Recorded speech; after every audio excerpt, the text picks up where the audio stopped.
서울기술사학원의 김정호 교수입니다. 자, 터널 공사 시 지하수 용출수의 문제점과 대책에 대해서 설명을 드리겠습니다. 이제 문제를 먼저 풀 때 문제에 대한 기본 골격, 즉 분류를 먼저 하시고 논술의 핵심이 뭔가를 한번 생각해 보겠습니다. 즉 실무상의 문제를 생각해 보는 거죠. 예, 그런 부분에 대해서 제가 이제 계속 강의할 때 얘기하던 게 있죠. 뭐라고 얘기하던가요? 예를 들자면 답도 안 나오는 질문을 내 자신에게 계속 던진다. 그 문제에 대한 답을 해결하는 과정에 기술사는 합격할 것이다. 뭐 이런 얘기를 하고 있죠. 그래서 계속 얘기하지만 답도 안 나오지만 계속 스스로에게 질문을 던집니다. 자, 일단 한번 내용을 보겠습니다. 1페이지는 어떤 얘기를 쓸 수 있을까요? 터널 공사 시 지하수 용출수의 문제점과 대책. 우리가 이제 용출수 있는 과다 구간을 통과하려고 한다면 용출수 과다 구간에 대한 어떤 기본 계획이 있을 거예요. 예를 들자면 터널에 용출수가 과다 예상 구간이 있을 거죠. 예상 구간이 있는데 예상 구간에서의 어떤 기본 계획이라는 게 있을 거예요. 이걸 세우게 되죠. 왜냐면은 이제 이렇게 통과하겠다라는 계획을 세워요. 이렇게 기본 계획을 세웠는데 만약에 현장에서 용출수가 나오면 어떻게 하죠? 거기에 대한 어떤 대책에 대한 선정 절차가 있을 거예요. 절차가. 즉 우리가 이제 어떤 계획을 세우고 그 계획에 대해서 이렇게 할 것이다라는 것을 1페이지에 쓸 수 있다라는 거죠. 따라서 1페이지 쓸 수 있는 건 어떤 얘기를 꺼낼 수 있다? 물론 문제점 유형이니까 문헌 대연검 이렇게 기계적으로 얘기할 수도 있겠지만 예를 들자면 공사를 할 때 어떻게 해요? 기본 계획을 수립하고 만약에 어떤 용출수가 많이 나온다고 한다면 어떤 대책을 어떻게 할 것인가 하는 어떤 대책에 대한 선정 절차나 조치 절차가 있을 거예요. 이거를 먼저 계획을 수립한 다음에 하는 거죠. 이해되시죠? 그래서 계획을 수립한 다음에 작업에 들어가는 거지 아무 계획 없이 들어가지는 않을 거예요. 그래서 어떤 기본 계획과 대책 선정 절차 이런 얘기를 1페이지 쓸 수 있다라는 거죠. 우리 이제 어떤 실시 설계 보고서나 이런 것들을 한번 생각해 보시겠습니다. 거기에 이제 기본 계획이라는 게 있죠. 자, 그 다음에 이 페이지에는 문제점과 원인과 대책이 있는데 이것을 먼저 설명을 분류식으로 해보면 문제점은 어떤 문제가 있다? 객내 문제점과 객외 문제점이 있을 수 있어요. 객내에서는 이제 집안의 영약화 문제라든지 지보의 안전성이 떨어진다라는 거예요. 안정성이 떨어진다. 뭐 용탈도 생기고 지보가 탈락이 되고 쇼크리트도 뭐 잘 안 붙고 뭐 이런 것들도 있죠. 그런 부분도 있을 수 있고요. 또는 이제 북락이나 진행성 파괴도 있을 수 있고요. 갱유에서는 집안의 침하의 문제도 있고요. 지표의 함몰 문제도 있을 수 있지만 우리가 이제 중요한 환경 문제도 있어요. 즉 지하수가 고갈이 된다든가 수질 오염도 있을 수 있어요. 수질 오염. 뭐 특수한 경우지만 산성 한반 배수 같은 것도 있을 수 있고요. 자, 그다음에 원인은 내적 외적 뭐 이렇게 쓸 수 있고요.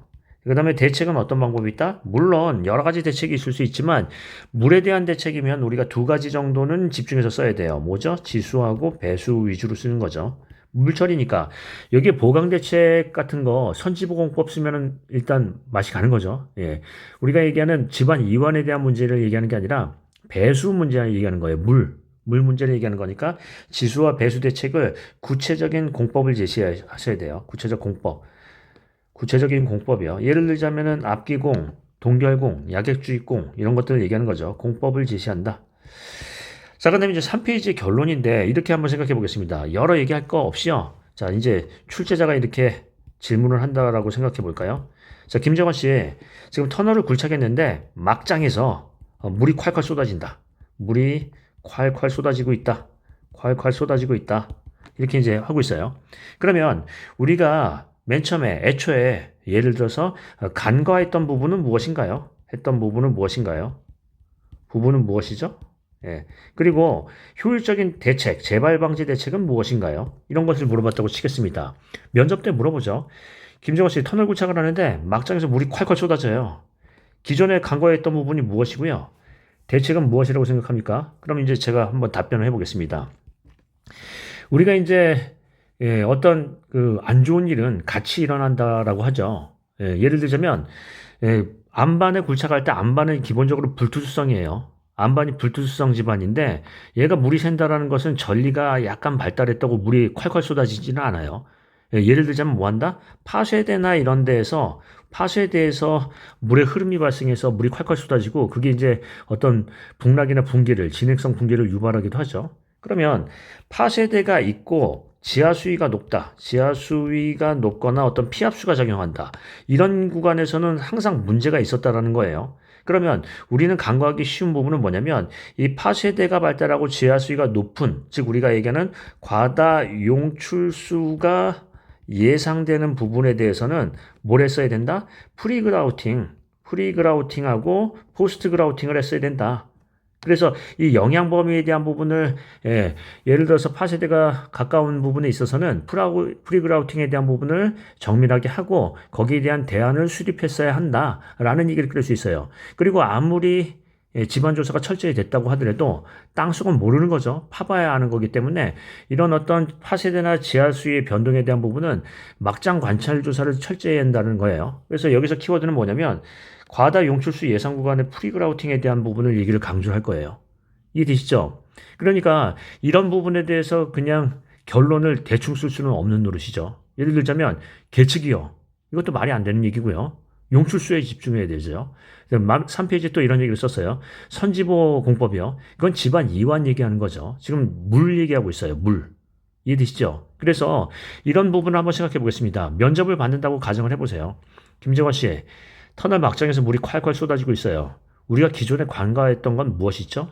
그러면 이런 것들이 안 일어나게 하려면 당초에 어떤 방법을 썼어야 하나요? 아니면 재발 방지책은 무엇인가요? 이런 부분에 대해서 생각을 해봐야죠.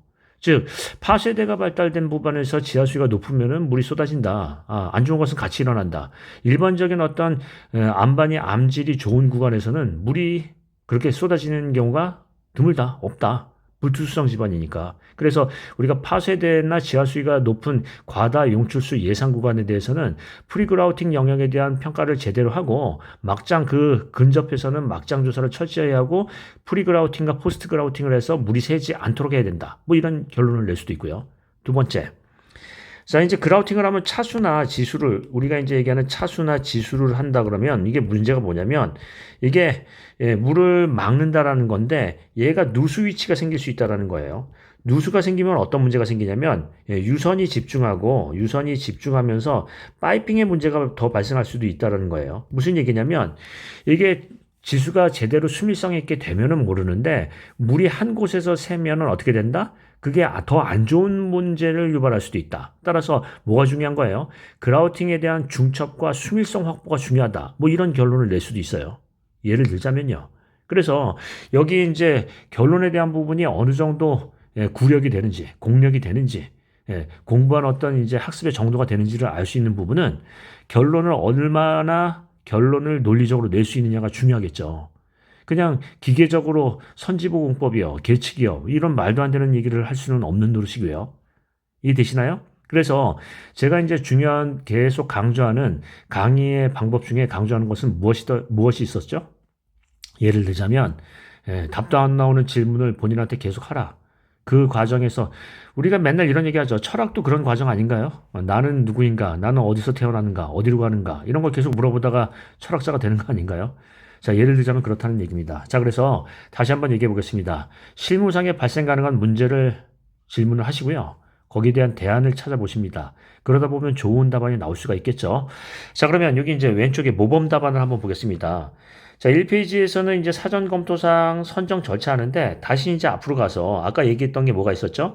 용출수 과다 구간에 대한 어떤 기본 계획이라는 게 있을 거고요. 여기서 문제가 생겼을 때 어떤 대책에 대한 절차가 있을 거예요. 이런 얘기를 1페이지 쓸 수 있다라는 얘기죠. 그 다음에 두 번째 페이지. 문제점은 갱내 문제랑 갱외 문제로 이제 얘기를 한번 해볼 거고, 거기에 환경 문제도 빼놓으시면 안 돼요. 자, 그 다음에 세 번째, 대책에서는 뭐가 있다? 지수하고 그 다음에 배수 대책 위주로 쓴다라는 거죠. 여러 가지 대책이 있겠지만 그런 부분이에요. 자, 그러면 이제 3페이지에 뭐라고 썼나 보겠습니다. 여기 이제 뭐라고 되어 있냐면 보강 대책의 중요성. 여기는 답안의 키워드를 제시해 줘야 돼요. 즉 답안은 대제목을 명확하게. 왜냐하면 채점자는 대제목을 보고 바로 평가가 얼마 나오거든요. 우리가 미팅 갔을 때 가장 중요한 게 뭐죠? 첫인상. 그걸 보고 평가의 50% 이상, 대부분은 이제 7, 80%가 거기서 결정이 난다고 하는데, 대제목에서 어떤 평가에 대한 점수가 대부분이 매겨지죠. 그러니까 키워드를 넣어서 쓴다. 명확하게. 자, 그래서 결론이 뭔가요? 결론을 보니까 샌드심의 공법을 해야 된다. 실은 이제 예를 들자면 이런 얘기를 다시 한번 해볼까요? 제일 중요한 건 뭐예요? 파쇄대다. 안 좋은 건 같이 일어난다. 파쇄대가 투수성 집안이 될 수 있기 때문에 글로 물이 나서 문제가 생길 수 있으니까 어떤 파쇄대나 용출수가 가능한 과다 예상되는 구간에 대한 프리그라우팅이 중요하다. 아니다.